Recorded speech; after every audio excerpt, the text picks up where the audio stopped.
আমি যে আপনাকে এখানে বেদাতের কথা বলছিলাম, বেদাত কাকে বলে আপনি কি জানেন? বেদাত কাকে বলে আপনি কি বুঝেন? শিরক কাকে বলে আপনি কি বুঝেন? শিরক এবং তাওহীদের একটা ইঙ্গিত তো বক্তব্যের শুরুতে দিয়েছি, তাও আপনাকে দুটো জিনিস বলে যাই। আপনি যখন মুসলমান হয়েছিলেন তখন বলেছিলেন আশহাদু আল্লা ইলাহা ইল্লাল্লাহ ওয়া আশহাদু আন্না মুহাম্মাদান আবদুহু ওয়া রাসূলুহু। আমি সাক্ষ্য দিচ্ছি আল্লাহ ব্যতীত কোনো মাবুদ নেই, আর আমি সাক্ষ্য দিচ্ছি মুহাম্মদ আল্লাহর বান্দা ও তার রাসূল। এই যে আপনি কালেমা পড়লেন, কালেমায়ে শাহাদাহ, তার দুটো অংশ আছে। একটা হচ্ছে এই মর্মে সাক্ষ্য দেওয়া যে আল্লাহ ব্যতীত কোনো মাবুদ নেই। যখন আপনি শিরক করবেন তখন কালেমার এই অংশটা কেটে যাবে। কথা মনে হয় বুঝাতে পারিনি। যখন আপনি শিরক করবেন তখন আশহাদু আল্লা ইলাহা ইল্লাল্লাহ, কালেমার এই অংশটা কি হয়ে যাবে? বাতিল হয়ে যাবে। এবার যখন আপনি বেদাত করবেন তখন আশহাদু আন্না মুহাম্মাদান আবদুহু ওয়া রাসূলুহু, মুহাম্মদ আল্লাহর বান্দা ও তার রাসূল, এই অংশটা কেটে যাবে। শিরক করলে আল্লাহকে অপমান করা হয়, বেদাত করলে আল্লাহর রাসূলকে অপমান করা হয়। কিভাবে? বেদাত করলে কিভাবে আল্লাহর রাসূলকে অপমান করা হয়? আল্লাহর রাসূল মানে যাকে পাঠানো হয়েছে, যিনি মেসেঞ্জার, যাকে আল্লাহ সুবহানাহু ওয়া তাআলা কোরআন দিয়ে পাঠিয়েছেন দুনিয়ার মানুষকে হেদায়েত করার জন্য। আল্লাহর রাসূলের দায়িত্বই হচ্ছে তিনি যদি রাসূল হয়ে থাকেন তাহলে হেদায়েতের জন্য যা যা লাগবে, যা যা ইবাদত করণীয়, যা যা নিষিদ্ধ জিনিস পরিহার্য, তা তিনি জরুরি ভিত্তিতে তার উম্মতকে বলে যাবেন তোমাদের এই এই করণীয় আর তোমাদের এই এই করা ঠিক নয়। এটাই হলো রাসূলের দায়িত্ব।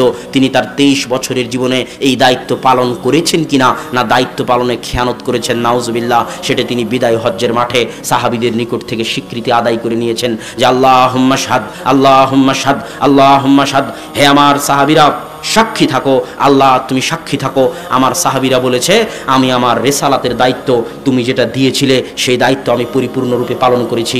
আল ইয়াউমা আকমালতু লাকুম দীনাকুম ওয়া আতমামতু আলাইকুম নি'মাতি, আজকে তোমাদের দিন ইসলামকে পরিপূর্ণ করে দিলাম। আজকে আল্লাহর রাসূলের মৃত্যুর পরে কেউ যদি বলে যে এই কাজটা করা ভালো, অথচ আল্লাহর রাসূল সেটা বলে যাননি, তার মানে সে বলতে চাচ্ছে আল্লাহর রাসূল তার রিসালাতের দায়িত্ব পালন করেননি। নাউজুবিল্লাহ, এটাকে বলা হয় মাতাব্বরি করা। কি করা? মাতাব্বরি করা। তুমি যদি বলতে চাও ঈদে মিলাদুন্নবী ইসলামের অংশ, আর যদি তুমি দেখাতে না পারো যে আল্লাহ রাসূল ঈদে মিলাদুন্নবী করেছেন কিনা, তাহলে তুমি এটা বলতে চাচ্ছ যে আল্লাহ রাসূল তার রিসালাতের দায়িত্ব পালনে খেয়ানত করেছেন। তুমি বেয়াদব, তুমি আল্লাহর রাসূলের অপমান করেছো।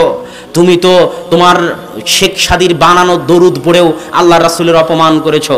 ইয়া নবী সালাম আলাইকা বলে তুমি আল্লাহর রাসূলের অপমান করেছো। কিভাবে? তুমি সারা কোরআন খুলে দেখো, সারা কোরআন যারা তাশাহুদের দোয়া পড়েন তারা দেখবেন তাশাহুদে আপনি পড়েন ইয়া আইয়ুহান নাবী পড়েন আপনি। সারা কোরআন খুলে দেখেন আল্লাহ তার নবীকে যত জায়গায় ডেকেছে তত জায়গায় আল্লাহ বলেছে আইয়ুহান নবী, ইয়া আইয়ুহান নবী কুল লিআজওয়াজিক, হে মহামান্য নবী, হে সম্মানিত নবী, হে মাননীয় নবী। আল্লাহ আমাদের নবী মুহাম্মদ সাল্লাল্লাহু আলাইহি ওয়াসাল্লামের সাথে দুইটা আদব রক্ষা করেছেন। আল্লাহ আমাদের নবী মুহাম্মদ সাল্লাল্লাহু আলাইহি ওয়াসাল্লামের সাথে এত বড় সৃষ্টিকর্তা হয়েও, এত বড় মহাপরাক্রমশালী সত্তা হয়েও তার বান্দা, তার নবী মুহাম্মদ সাল্লাল্লাহু আলাইহি ওয়াসাল্লামের সাথে কয়টা আদব রক্ষা করেছেন? দুইটা। এক, কোরআন খুলে দেখেন সব নবীকে আল্লাহ নাম ধরে ডাকছে, ইয়া জাকারিয়া, ইয়া ইব্রাহিম, সব নবীকে আল্লাহ কি ধরে ডেকেছে? নাম ধরে। সারা কোরআনে কোথাও পাবেন না আল্লাহ বলছেন ইয়া মুহাম্মদ। আল্লাহ তার নবীর নাম ধরে ডাকেননি। দুই, আপনি যদি আমাকে বলেন যে এই আব্দুল্লাহ, এই আহমদ, এই মোহাম্মদ, এটা হলো বেয়াদবি। আপনি তো বলেন না যে এই শেখ হাসিনা, আপনি বলেন যে মাননীয় প্রধানমন্ত্রী শেখ হাসিনা। আপনি বলেন যে মহামান্য বিচারপতি, এটা সম্মান। আপনি বলেন অমুক অমুক জনাব, অমুক সাহেব, শায়েখ, অমুক সাহেব, এটা বলে আপনি সম্মান দিচ্ছেন। আল্লাহ তার নবীর ক্ষেত্রে সম্মান ব্যবহার করেছে। আল্লাহ বলেননি ইয়া নবী, ইয়া নবী মানে এই নবী, ইয়া নবী মানে এই নবী, আর ইয়া আইয়ুহান নবী মানে হে মহামান্য নবী, হে সম্মানিত নবী। আল্লাহ তার নবীর সাথে আদব রক্ষা করেছে। আর এরা বলে আশেকে রাসূল, তারা নাকি আল্লাহ রাসূলের ইশকে পাগল, আর ইয়া নবী বলে আল্লাহ রাসূলের সাথে বেয়াদবি করতেছে, তার হুঁশ নাই। তাদেরকে ফিরে আসতে হবে। মুসলিম ভাই, তোমাকে লক্ষ্য করে বলতেছি, এই দরুদের মাধ্যমে তুমি প্রত্যেক দিন তোমার রাসূলকে অপমান করতেছো। তুমি আল্লাহর রাসূলকে ভালোবাসার দাবিতে মিথ্যুক। তুমি আল্লাহর রাসূলকে ভালোবাসার দাবিতে মিথ্যুক, আল্লাহর রাসূলকে ভালোবাসার দাবিতে মিথ্যুক। মুখে আশিকি নবী বললে কেউ আল্লাহর রাসূলের প্রেমিক, আল্লাহর রাসূলকে ভালোবাসে, এটা হয়ে গেল না। আল্লাহর রাসূল যা যা করেছেন হুবহু তাই তাই করার নাম হলো আল্লাহর রাসূলকে ভালোবাসা। তুমি আমাকে বলতেছো যে তুমি আমাকে ভালোবাসো, অথচ তুমি আমার প্রত্যেকটা কথা লঙ্ঘন করতেছো, তাহলে তুমি কি আমাকে ভালোবাসলে? অসম্ভব। এটা তুমি আমার অপমান করলে, এটা তুমি আমার সাথে খেলতামাশা করলে। এই কথা আল্লাহর রাসূল বলেছে কিয়ামতের মাঠে যখন রাসূল সাল্লাল্লাহু আলাইহি ওয়াসাল্লাম হাউজে কাউসারের পানি নিয়ে অপেক্ষায় থাকবেন আর মুসলমানেরা হাউজে কাউসারের পানি পান করতে যাবে, তখন অজুর জায়গাগুলো চকমক চকমক করতে থাকবে, গুররান মুহাজ্জালিন। অজুর জায়গাগুলো দেখে আল্লাহ রাসূল চিনতে পারবেন এরা আমার উম্মত, তারা আসবে, পান করানো হবে, আসবে, পান করানো হবে। হঠাৎ একদল মানুষ আসবে যাদের সামনে ফেরেশতা পর্দা দিয়ে দিবে। আল্লাহ রাসূল বলবে আমি তো এদেরকে চিনি, এদের ওজুর চিহ্ন দেখে চিনতে পারতেছি এরা আমার উম্মত, কেন পর্দা দিলে? তখন ফেরেশতারা বলবে আপনি জানেন না এরা আপনার মৃত্যুর পরে কি করেছে? এরা আপনার মৃত্যুর পরে আপনার দিনের মধ্যে পরিবর্তন সংযোজন বিয়োজন করেছে। তখন আল্লাহ রাসূল বলেন সুহকান সুহকান সুহকান লিমান গায়্যারা বাদি, দূর হও দূর হও দূর হও, যারা আমার মৃত্যুর পরে আমার রেখে যাওয়া ইসলামের উপর মাতাব্বরি করেছো, বাটপারি করেছো, তারা দূর হও। আমি রিসালাতের সম্পূর্ণ দায়িত্ব পালন করে এসেছি, আমার উপর মাতাব্বরি করার অধিকার তোমাকে দেওয়া হয়নি। যত বড় হুজুর হোক, যত বড় আলেম হোক, যদি ইসলামের মধ্যে সংযোজন বিয়োজন করতে চায় তাহলে সে আল্লাহর রাসূলকে অপমান করবে। এখানে বেদাতের সংজ্ঞা বুঝতে গিয়ে আর একটা কথা মনে রাখবেন, মানুষ সমাজে চলতে গিয়ে আমরা দেখি মানুষ বলে হুজুর একসাথে হাত তুলে দোয়া করা যে বেদাত, এটা কোথায় লেখা আছে দেখান। কোথায় লেখা আছে যে একসাথে হাত তুলে দোয়া করা যাবে না? হাদিস থেকে বের করে দেখান। আপনি যদি বলেন প্রত্যেক নতুন জিনিস বেদাত, তো আপনি যে মাইকে কথা বলতেছেন এটাও বেদাত, আপনি যে লাইট ব্যবহার করতেছেন এটাও বেদাত, আপনি যে মোবাইল ব্যবহার করতেছেন এটাও বেদাত। বলে না বলে না? বলে। তার জ্ঞানের অভাব আছে এই জন্য বলে। সেটা কি? ইসলাম দুই ভাগে বিভক্ত।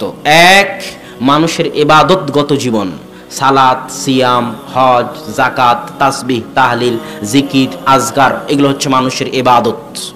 আর একটা হচ্ছে মানুষের দুনিয়াবি জীবন, ব্যবসা বাণিজ্য, ব্যাংক ব্যালেন্স, টাকা পয়সা, ক্রয় বিক্রয়, মারামারি, ঝগড়াঝাটি, কোর্ট কাচারি, বিচার সালিশ, বিবাহ শাদী, সামাজিক রাষ্ট্রীয়, এগুলো হচ্ছে মানুষের দুনিয়াবি জীবন।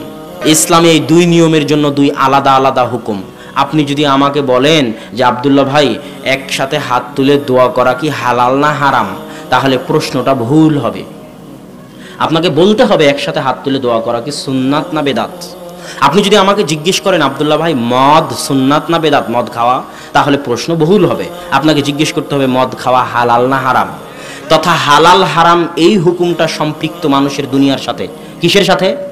হালাল হারাম এই হুকুম সম্পৃক্ত মানুষের দুনিয়ার সাথে, আর সুন্নাত বেদাত এই হুকুম সম্পৃক্ত মানুষের ইবাদতের সাথে। হালাল হারামের ক্ষেত্রে নিয়ম হচ্ছে, হালাল হারামের ক্ষেত্রে মূলনীতি হচ্ছে আল্লাহ এবং আল্লাহ রাসূল। আল্লাহ কোরআনে, আল্লাহ রাসূল সহিহ হাদিসে যা যা নিষেধ করে গেছেন, যা যা হারাম করে গেছেন, তা বাদ দিয়ে কিয়ামত পর্যন্ত যা যা আবিষ্কার হবে সবই হালাল। কথা যদি বুঝতে না পারেন আমি আরো স্পষ্ট করি। আল্লাহ রাসূল, আল্লাহ বলেছেন কোরআনে হুররিমাত আলাইকুমুল মাইতাহ, তোমাদের উপর মৃত জিনিসের গোশত খাওয়া হারাম, ওয়াদ্দাম, তোমাদের উপর রক্ত খাওয়া হারাম, ওয়ালাহমুল খিনজির, তোমাদের উপর শুকুরের গোশত খাওয়া হারাম। এগুলো আল্লাহ কোরআনে বলেছে।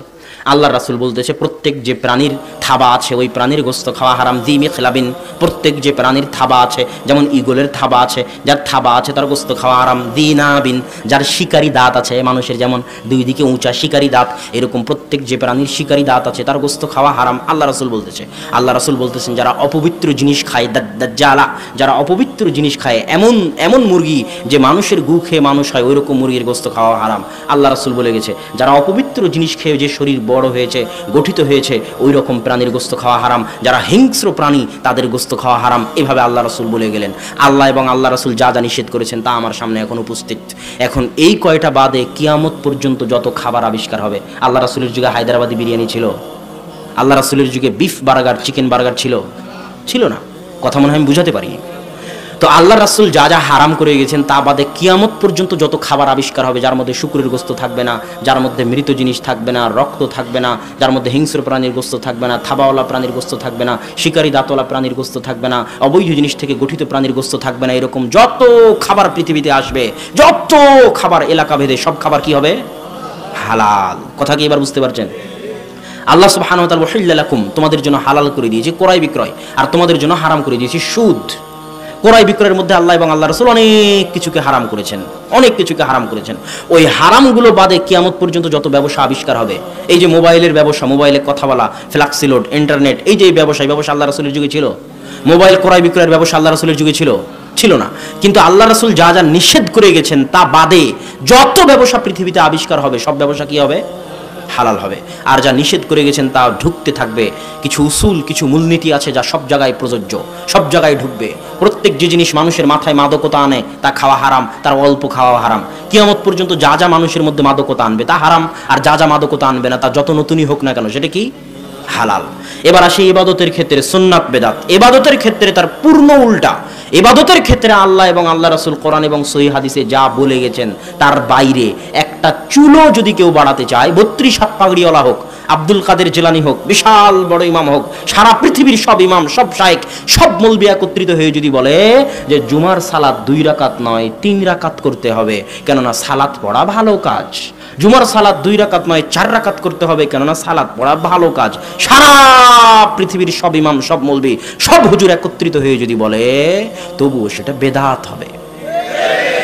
আল্লাহ এবং আল্লাহ রাসূল যা করে গেছেন তার থেকে সরিষার দানা চুল সমপরিমাণ কেউ যদি বাড়াতে চায় তাহলে সে বেদাত করবে।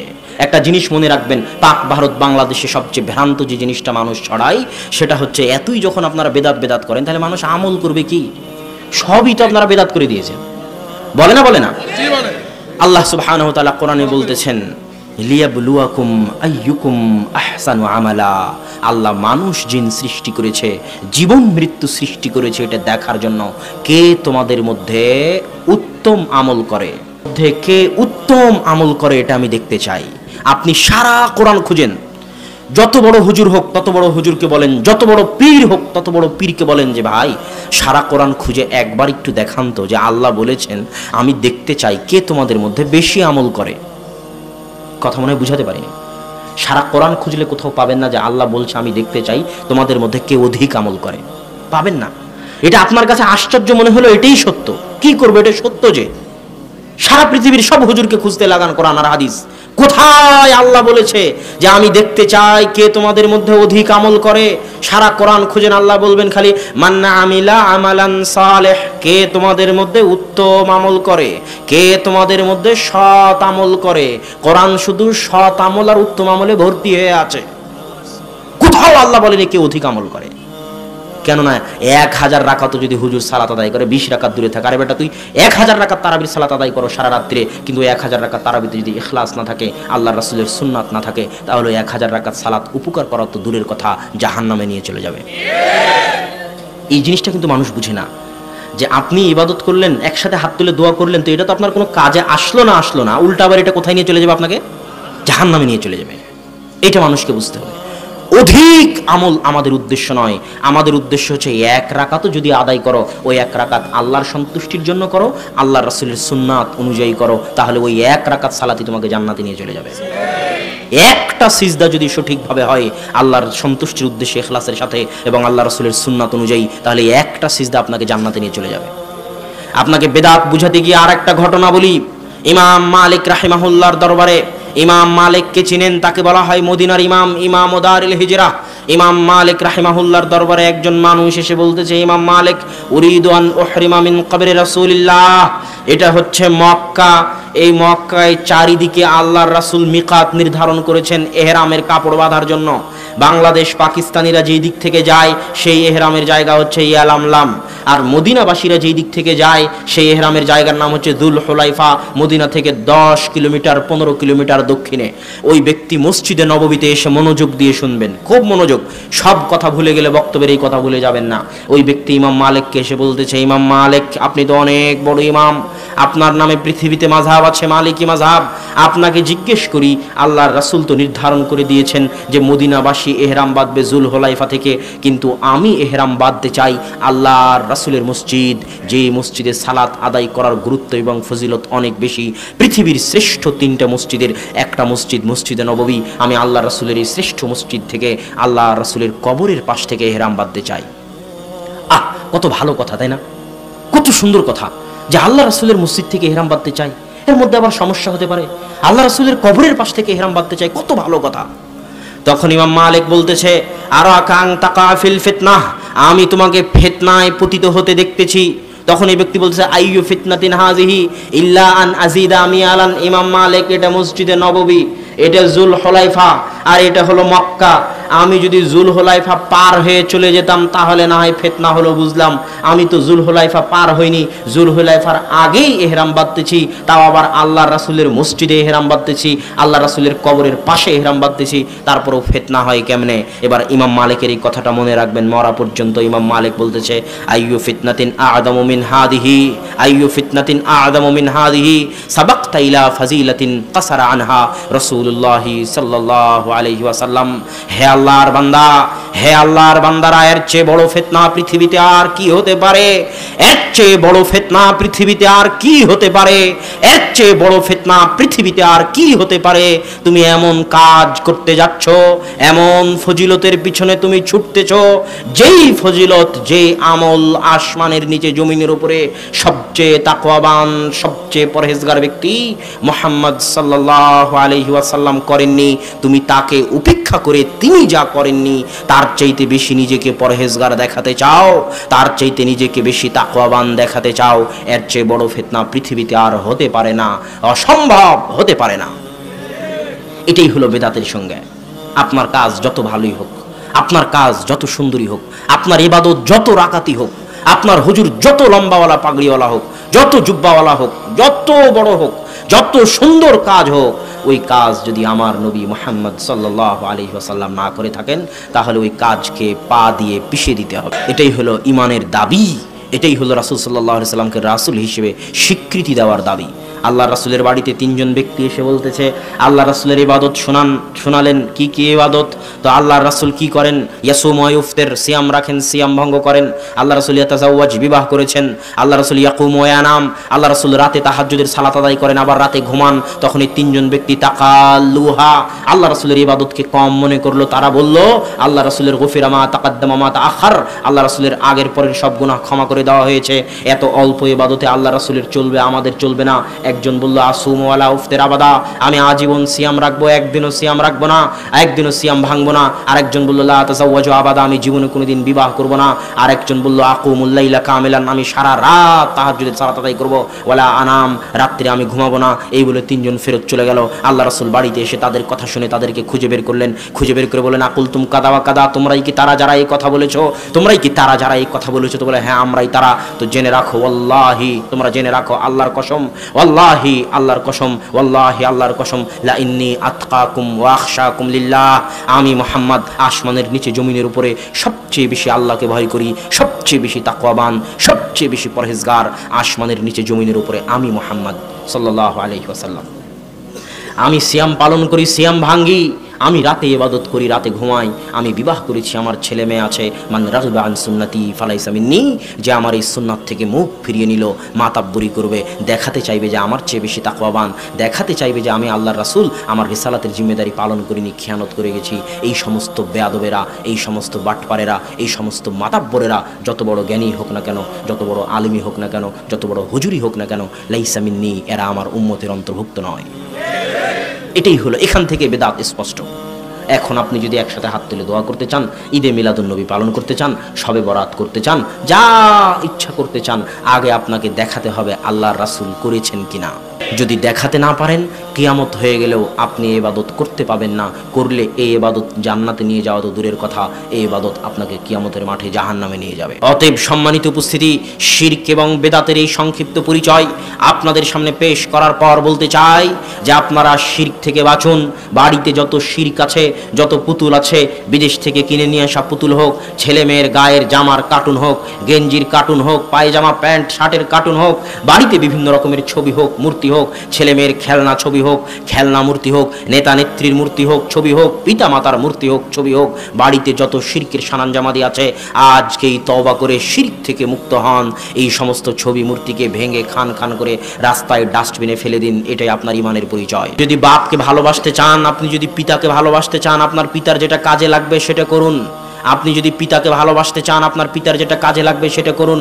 আপনি যে দরদ নিয়ে, যে মায়া নিয়ে, যে ভালোবাসা নিয়ে চোখের পানি ফেলে আল্লাহর দরবারে দোয়া করতে পারবেন, কোনো হুজুর ওই মায়া নিয়ে, ওই ভালোবাসা নিয়ে আপনার আব্বার জন্য দোয়া করতে পারবে না। আপনি কবরের পাশে গিয়ে একা একা দোয়া করুন আপনার পিতার জন্য। এই ছবি টাঙ্গানোর মাধ্যমে পিতার প্রতি ভালোবাসা দেখানো বন্ধ করুন। সেটা আপনি যেই হন না কেন, পিতার প্রতি যদি ভালোবাসা দেখাতে চান, পিতার যদি উপকার পৌঁছাতে চান পরকালে, তাহলে যেটার মাধ্যমে উপকার পৌঁছানো যাবে সেটা করুন।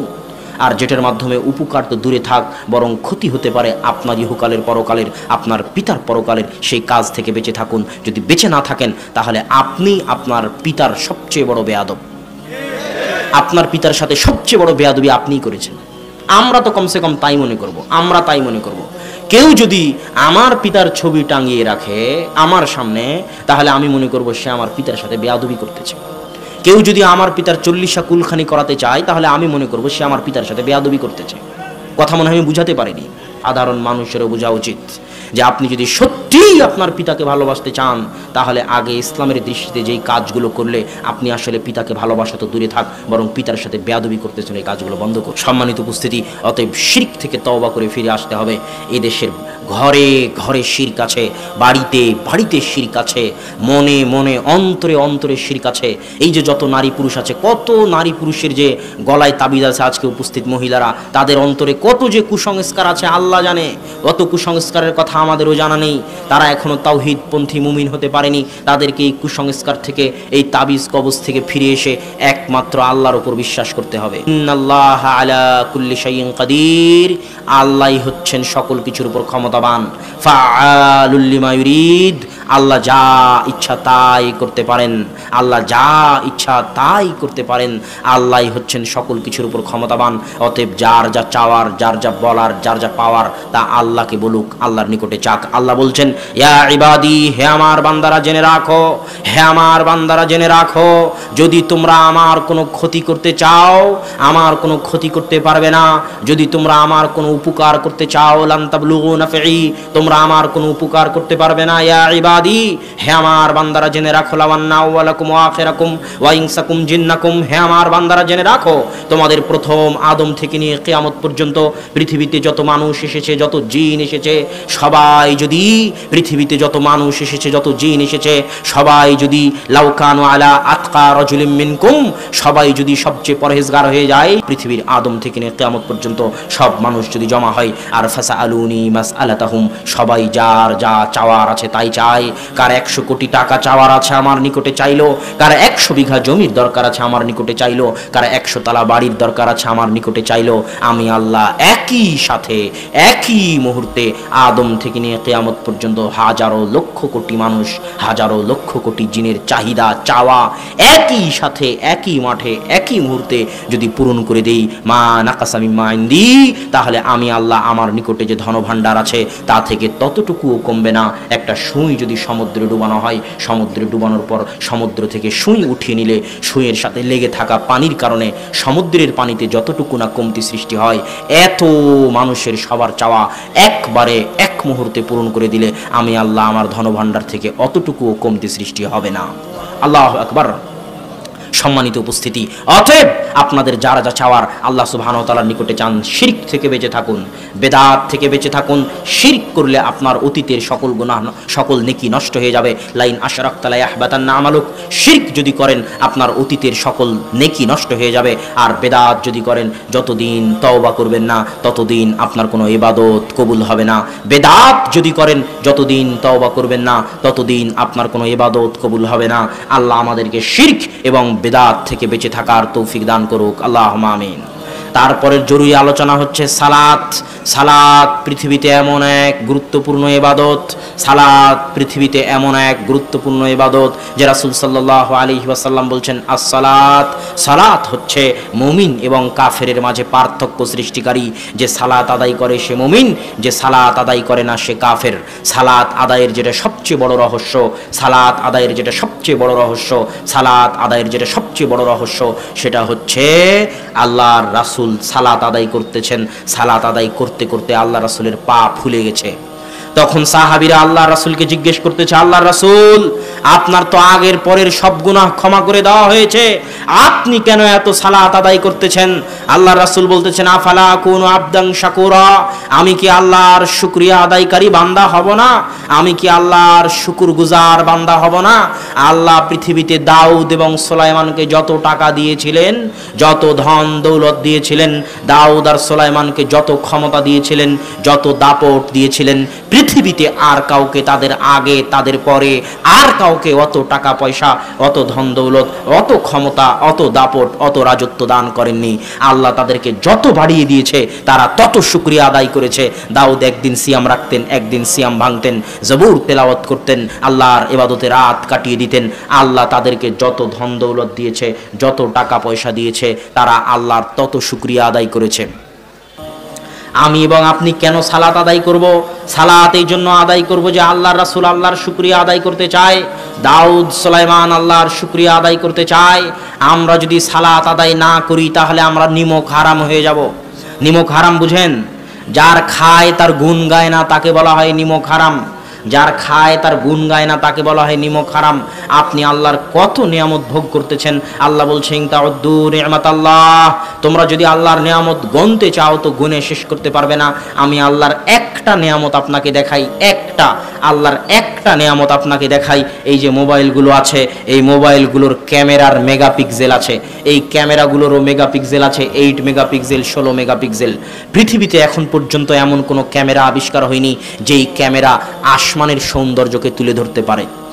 অনলাইনে, ইন্টারনেটে, গুগলে যত আসমানের সৌন্দর্যের ছবি আছে সব মানুষের ফটোশপ করা। পৃথিবীর সর্বোচ্চ শক্তিশালী মেগাপিক্সেলের ক্যামেরা হচ্ছে 50, আর আল্লাহ আপনার চোখে যে ক্যামেরা দিয়েছে এর ক্ষমতা হচ্ছে 570 মেগাপিক্সেল। আল্লাহু আকবার। এই জন্য এই চোখ দিয়ে আপনি রাতের সৌন্দর্য উপভোগ করতে পারেন। এই জন্য ছবিতে যে জায়গা যত সুন্দর মনে হয়, আল্লাহর দেওয়া চোখের ক্যামেরা দিয়ে অত সুন্দর মনে হয় না। কেননা মানুষের ক্যামেরা জায়গার অত ভুল ত্রুটি ধরতে পারে না, কিন্তু আল্লাহর দেওয়া চোখের ক্যামেরা ওই জায়গার কি কি ত্রুটি আছে তা ধরতে পারে। সম্মানিত উপস্থিতি, আল্লাহর একটা নেয়ামতের কথা বলছিলাম। এই একটা নেয়ামতই যথেষ্ট। আপনি যদি এই একটা নেয়ামতের বদলা দিতে আজীবন, জন্ম থেকে নিয়ে মৃত্যু পর্যন্ত, সকাল থেকে নিয়ে সন্ধ্যা পর্যন্ত আল্লাহর একটা চোখের নেয়ামতের বদলা দিতে চান, তো সকাল থেকে সন্ধ্যা পর্যন্ত ইবাদত করলে, জন্ম থেকে মৃত্যু পর্যন্ত ইবাদত করলে আল্লাহর এই একটা নেয়ামতের শুকরিয়া আপনি আদায় করতে পারবেন না।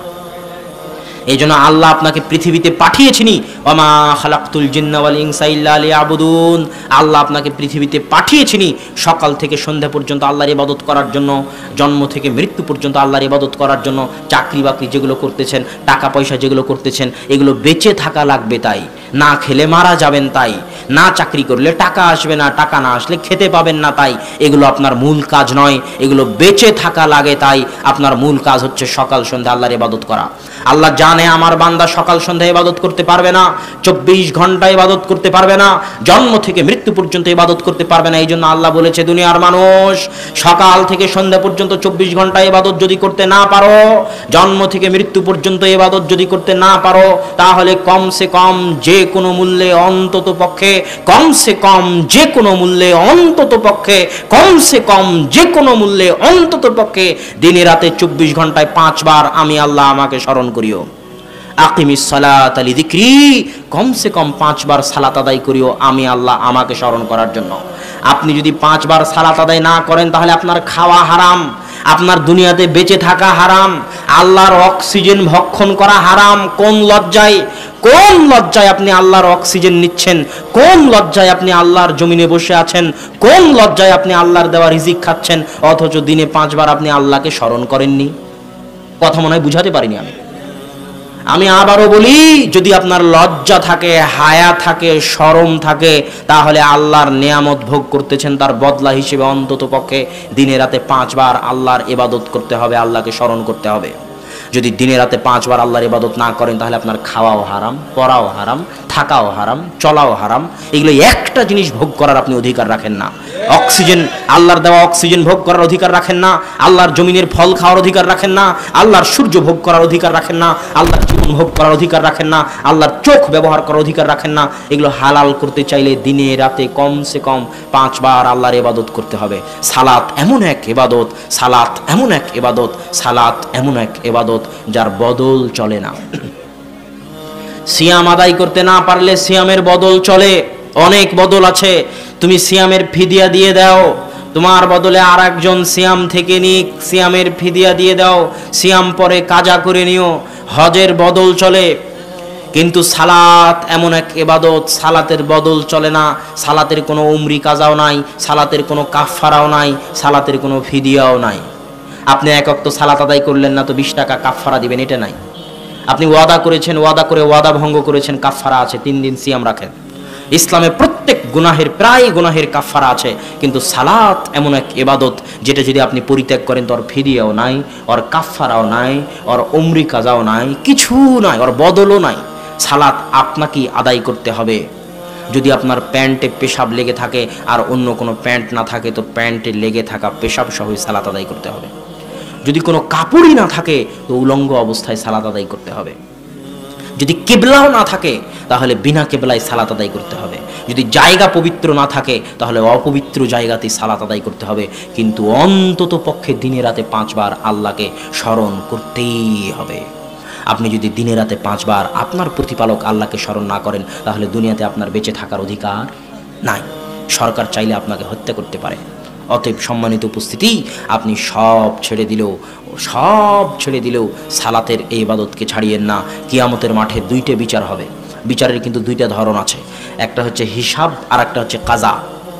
কাজার হিসাব আলাদা জিনিস, এটা আমরা অনেকেই বুঝি না। আউয়ালু মা ইউকজা বিহি ইয়াউমাল কিয়ামাহ, কিয়ামতের মাঠে প্রথম যে কাজা, যে বিচার সালিশ হবে সেটা হবে রক্তের। ওয়া আউয়ালু মা ইউহাসাবু বিহি ইয়াউমাল কিয়ামাহ, আর কিয়ামতের মাঠে প্রথম যেটা হিসাব হবে সেটা হবে সালাতের। হিসাবের জগতে প্রথম কোনটার হিসাব হবে? জোরে বলেন। সালাত। আর বিচার সালিশের জগতে প্রথম কোনটার বিচার সালিশ হবে? রক্ত। কিসের? রক্ত। কে কাকে হত্যা করেছে, কে কাকে মেরেছে, কে কাকে থাপ্পড় দিয়েছে, এটার বিচার সালিশ হবে আগে। নিহত ব্যক্তি হত্যাকারীর ঘাড় ধরে, কলার ধরে ছেঁচড়াতে আল্লাহর দরবারে নিয়ে যাবে। এটা দিয়ে বিচার সালিশ শুরু হবে, রক্তের বিচার দিয়ে। আর হিসাব শুরু হবে সালাতের হিসাব দিয়ে।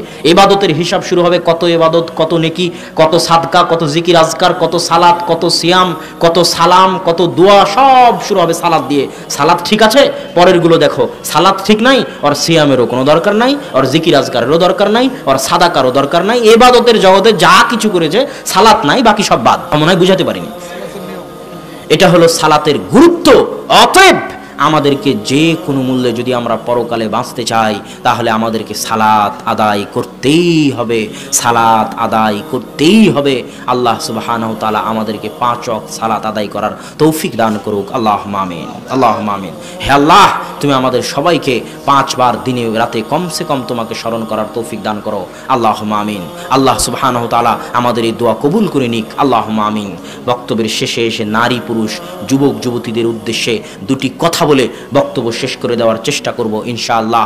তার সবচেয়ে গুরুত্বপূর্ণ কথা হচ্ছে মা বোন এবং আপনাকে এখানে যত অভিভাবক বসে আছে, যত ভাই বসে আছে, তাদেরকে বুঝতে হবে রাসূল সাল্লাল্লাহু আলাইহি ওয়াসাল্লাম বলেছেন, লা ইয়াদখুলুল জান্নাতা আদ-দায়ুস, দায়ুস জান্নাতে প্রবেশ করবে না। দায়ুস কাকে বলে? যার রক্তে দিয়াসা আছে। কার রক্তে দিয়াসা আছে? শুকুরের রক্তে দিয়াসা আছে। দিয়াসা মানে যার মধ্যে লজ্জা নাই, যার মধ্যে হায়া নাই, যার মধ্যে শরম নাই। শুকুর আর এক শুকুরের পিছন থেকে তার গু চেটে চেটে খায়, শুকুরের রক্তে দিয়াসা আছে। এই জন্য যারা শুকুরের গোস্ত খায় তাদের রক্তেও দিয়াসা থাকে। যারা শুকুরের গোস্ত খায় তাদের স্ত্রীর সাথে যদি কেউ জেনা করে তাদের গায়ে, তাদের অন্তরে কোনো অনুভূতি হয় না, কেননা তারা শুকুরের মতো হয়ে গেছে। আল্লাহ রাসূল বলছে, লা ইয়াদখুলুল জান্নাতা দায়ুস, দায়ুস জান্নাতে যাবে না। মানে যার রক্তে দিয়াসা আছে। কার রক্তে দিয়াসা আছে? যার বউকে মহারানা দিয়ে বিবাহ করেছে কিন্তু বউ বেপরদা হয়ে চললে তার খারাপ লাগে না। যার মেয়ে তার বাড়িতে খায়, তার থাকে, কিন্তু মেয়ে বেপরদা হয়ে চললে তার খারাপ লাগে না। তার মানে তার রক্তে আর রক্ত নাই, সব পুজ আর শুকুরের রক্ত হয়ে গেছে। এটা আল্লাহর রাসূল বলছেন, আমি বলিনি। অতএব যে তার বাড়িতে বেহায়াইয়ের সুযোগ দিয়েছে সে জান্নাতে যেতে পারবে না। আপনি নিজে বাঁচার জন্য হলো আপনার পরিবারে পর্দা সুরক্ষা করুন। আর মা এবং বোনদের বলতে চাই যে পর্দা হচ্ছে আপনার সম্মান, পর্দা আপনার মর্যাদা, পর্দা আপনার মান, পর্দা আপনার ইজ্জত। যারা আপনাকে বেপর্দা হয়ে চলতে বলতেছে তারা আপনাকে পণ্যদ্রব্য বানাতে চায়, তারা আপনাকে ভোগ্য পণ্য বানাতে চায়। পণ্যদ্রব্য মানে বাজারে যা বিক্রি হয়, বাজারে যা ক্রয় করা হয় তাকে বলা হয় পণ্যদ্রব্য। এই গ্লাসটা, এই জিনিসটা বাজারে ক্রয় করা হয়, এটা পণ্যদ্রব্য। এই মোবাইল বাজারে ক্রয় করা হয়, দরদাম লাগানো হয়, এটা পণ্যদ্রব্য। আদম সন্তান পণ্যদ্রব্য নয়। এই জন্য আদম সন্তানের চুল বিক্রি করা যায় না। আদম সন্তান রক্ত বিক্রি করতে পারে না, রক্ত ডোনেট করতে পারে, দান করতে পারে। আদম সন্তান কিডনি বিক্রি করতে পারে না, কিডনি দান করতে পারে। কেননা আদম সন্তানের শরীরের দাম আছে, মূল্য আছে, এটাকে বিক্রি করা যায় না, এটা বিক্রিযোগ্য নয়, এটা পণ্যদ্রব্য নয়। মা এবং বোন, আপনি বেপর্দা হয়ে চলে আপনার এই শরীরকে পণ্যদ্রব্য বানিয়েছেন। আপনি বিমানবালা হয়ে আপনার চেহারা দেখিয়ে টাকা ইনকাম করেছেন, টিভিতে অ্যাডভার্টাইজে গিয়ে আপনার চেহারা দেখে টাকা ইনকাম করেছেন, হোটেলের রিসেপশনে আপনার চেহারা দেখিয়ে টাকা ইনকাম করেছেন, চেহারা বিক্রি করে গাড়ির শোরুমে চেহারার সৌন্দর্য বিক্রি করে টাকা ইনকাম করেছেন। আপনি পর্দা না করে আপনার শরীরকে পণ্যদ্রব্য বানিয়েছেন। অতএব নিজের মান সম্মান বুঝতে শিখুন, নিজের ইজ্জত বুঝতে শিখুন। জাহিলি যুগে, আল্লাহর রাসূলের যুগে যারা দাসী ছিল তারা পর্দা করতো না। কারা পর্দা করতো না? দাসীরা। আর যারা স্বাধীন সম্ভ্রান্ত পরিবারের মুসলমান তারা কি করত? পর্দা করত। দাসীদের জন্য পর্দা করা জরুরি ছিল না। আজকে আপনি পর্দা না করে নিজেকে দাসী বুঝাতে চাচ্ছেন, নিজেকে আপনি সম্ভ্রান্ত পরিবারের, ইজ্জত মান সম্মানওয়ালা পরিবারের বুঝাতে চাচ্ছেন না। আর একটা কথা আমি এখানে বলি, যখন আদম আলাইহিস সালাতু ওয়াস সালাম এবং হাওয়া আলাইহিস সালাতু ওয়াস সালাম, আল্লাহ বললেন এই গাছের নিকটবর্তী হয়ে না, লা তাকরাবু হাদিহিশ শাজারা, তারপরেও তারা গাছের নিকটে গেলেন, গাছের ফল খেলেন, সাথে সাথে সাথে সাথে তাদের গা থেকে জান্নাতি পোশাক খুলে পড়ে গেল। এই কথা কি আপনারা শুনেছেন? এই কথা কি জানেন যে আদম এবং হাওয়া যখন জান্নাতে যে গাছ খাওয়া নিষিদ্ধ ছিল সেটার নিকটবর্তী যখন হলেন, তখন সাথে সাথে তাদের গা থেকে কি খুলে পড়ে গেল? জান্নাতি পোশাক খুলে পড়ে গেল। এবার তারা কি করলেন? তারা জান্নাতের যে গাছ ছিল ওই গাছের পাতা নিয়ে নিজেদের লজ্জাস্থান ঢাকতে লাগলেন। কথা বুঝতে পারছেন? এটা বলে আমি কি বুঝাতে চাচ্ছি? এটা বলে আমি বুঝাতে চাচ্ছি, দুনিয়ার ইতিহাসে সর্বপ্রথম শাস্তি ছিল, দুনিয়ার ইতিহাসে সর্বপ্রথম শাস্তি ছিল ন্যাংটা হয়ে যাওয়া, উলঙ্গ হয়ে যাওয়া। কথা মনে হয় বুঝাতে পারিনি। কথা কি বুঝতে পারছেন? দুনিয়ার বুকে আল্লাহর পক্ষ থেকে দেওয়া সর্বপ্রথম শাস্তি কি ছিল? উলঙ্গ হয়ে যাওয়া, উলঙ্গ করে দেওয়া। আজকে যারা বেপর্দা হয়ে চলাফেরা করতেছে এরা স্বেচ্ছায় শাস্তি ভোগ করতেছে। যারা উলঙ্গ বেপর্দা হয়ে চলাফেরা করতেছে এরা স্বেচ্ছায় শাস্তি ভোগ করতেছে। অতএব এই বেপর্দা, এই বেহাই থেকে ফিরে শান্তির, সম্মান, মর্যাদার জীবনে ফিরে আসুন। একজন তাকওয়াবান পরহেজগার নারীর মূল্য আল্লাহর নিকটে এত বেশি যে রাসূল সাল্লাল্লাহু আলাইহি ওয়াসাল্লাম বলছেন, ইন্নাদ দুনিয়া ওয়া মা ফিহা কুল্লুহা মাতা, আসমান জমিন এবং তার মাঝে যা কিছু আছে সবই সম্পদ। ওয়া খায়রু মাতাইহা, আর সবচেয়ে দামি সম্পদ, সবচেয়ে গুরুত্বপূর্ণ সম্পদ, সবচেয়ে মূল্যবান সম্পদ আল মারআ আস-সালিহা, সতী পরহেজগার তাকওয়াবান নারী। অতএব মা এবং বোনদেরকে অনুরোধ করব, আপনারা সতী তাকওয়াবান পরহেজগার হয়ে আল্লাহ সুবহানাহু তাআলার তাকওয়া পরহেজগারিতা অর্জন করে আপনি আপনার পরিবার গঠন করুন। আল্লাহ আপনাদের তৌফিক দান করুক, আল্লাহুম্মা আমিন। আর যুবক তোমরা যারা উপস্থিত আছো তাদেরকে যেটা বলতে চাচ্ছি সেটা হচ্ছে, যুবক তোমরা যারা উপস্থিত আছো তাদেরকে যেটা বলতে চাচ্ছি সেটা হচ্ছে, বিপিএল হোক, বিপিএলের জুয়া হোক, আইপিএল হোক, ক্রিকেট বিশ্বকাপ হোক, ফুটবল বিশ্বকাপ হোক, মদ হোক, জুয়া হোক, আড্ডা হোক, এগুলো সব তোমাকে জাতি, দেশ, পরিবারের জন্য বোঝা বানিয়ে দিবে। সব তোমাকে জাতি, দেশ, পরিবারের জন্য বোঝা বানিয়ে দিবে। তুমি যদি এগুলো থেকে বিরত থাকতে না পারো, যে যুবক এই জাতীয় মাদকতা, জুয়া, সন্ত্রাসী থেকে বিরত থাকতে পারে না, ওই যুবক ডাস্টবিনে ফেলে দেওয়ার যোগ্য। যুবক, তুমি যে আইপিএল বিপিএল এর পিছনে ছুটতেছ, তুমি একদিন ইসরায়েলে গিয়ে খোঁজ নাও যে ইসরায়েলের কোনো আইপিএল বিপিএল আছে কিনা, কোনো ফুটবল ক্রিকেট বিশ্বকাপ আছে কিনা, তুমি খুঁজে পাবে না। তারা জানে যে উন্নতি খেলার মধ্যে নয়, উন্নতি জ্ঞান অর্জনের মধ্যে। অতএব যুবক, আত্মমর্যাদা সম্পূর্ণ হওয়ার চেষ্টা করো। আত্মমর্যাদা সম্পূর্ণ যুবক কাকে বলে? যে স্রোতের বিপরীতে চলতে জানে, সে আত্মমর্যাদা সম্পূর্ণ। স্রোত যখন নদীতে চলে তো স্রোত যেদিকে যায় ওদিকে খড়কুটো যায়, ওদিকে পানাও যায়, কিন্তু জাহাজ, নৌকা যেদিকে ইচ্ছা সেদিকে যেতে পারে, স্রোতের দিকেও যেতে পারে, স্রোতের উল্টা দিকেও যেতে পারে। এটা জাহাজ নৌকার শক্তি, ক্ষমতা। তুমি যদি স্রোত যেদিকে যাচ্ছে তুমিও যদি ওই দিকে যাও, তাহলে তুমি ওই খড়কুটোর মতো, ওই পানার মতো, যার কোনো মূল্য নাই, যার কোনো ভ্যালু নাই। এটা আমি বলিনি, আল্লাহর রাসূল বলে গেছে। একদিন আসবে যেদিন সারা পৃথিবীর সব জাতি, সব সম্প্রদায় তোমাদের উপর এমনভাবে ঝাঁপিয়ে পড়বে যেমন ক্ষুধার্ত ব্যক্তি খাবার প্লেটের উপর ঝাঁপিয়ে পড়ে। সাহাবীরা বলছে নাহনু কালিলুন ইয়াউমাইযিন, আল্লাহ রাসূল সেই দিনকে আমরা সংখ্যায় কম হব না, অসম্ভব, সেদিন তোমরা সংখ্যায় কম হবে না, বরং তোমরা হবে আনতুম কাকুথাই সাইল, কয়েকশো কোটি হওয়ার পরও তোমাদের গুরুত্ব হবে সমুদ্রের ফেনার মতো, সমুদ্রের খড়কুটোর মতো। যে যুবক স্বপ্ন দেখে যে সে মেসির মতো চুলের কাটিং করবে, তার মতো গেঞ্জি পরবে, অমুক নায়ক অমুকের মতো হবে, আর যে মা এবং বোনেরা মনে করে অমুক সিরিয়ালের অমুক পাখির ড্রেস পরবে, এরা হচ্ছে স্রোতের গতিতে ভেসে চলা খড়কুটো। এরা কখন আত্মমর্যাদা সম্পূর্ণ হবে? যখন এরা ভাববে আরে আমি কেন তার অনুসরণ করব, আমি একটু চেষ্টা করি যেন এই মেসি, এই খেলোয়াড়, এই নায়ক আমার রাসূল মুহাম্মাদের সুন্নাতের অনুসরণ করে। এর নাম আত্মমর্যাদা। যখন মা এবং বোনেরা ভাববে আমি কেন ওর মতো পাখির ড্রেস পরবো, আমি একটু চেষ্টা করি যেন ওই পাখি আমার মা আয়েশা রাদিয়াল্লাহু তাআলা আনহার ড্রেস পরে, এর নাম আত্মমর্যাদা। এভাবে ভাবতে পারে কয়জন? এভাবে চিন্তা করতে পারে কয়জন? এই চিন্তাটা আগে ফিরে আনতে হবে। অতএব যুবক, আত্মমর্যাদা সম্পন্ন যুবক হওয়ার চেষ্টা করো। আল্লাহ সুবহানাহু ওয়া তাআলা তোমাদের তৌফিক দান করুক। আল্লাহুম্মা আমিন।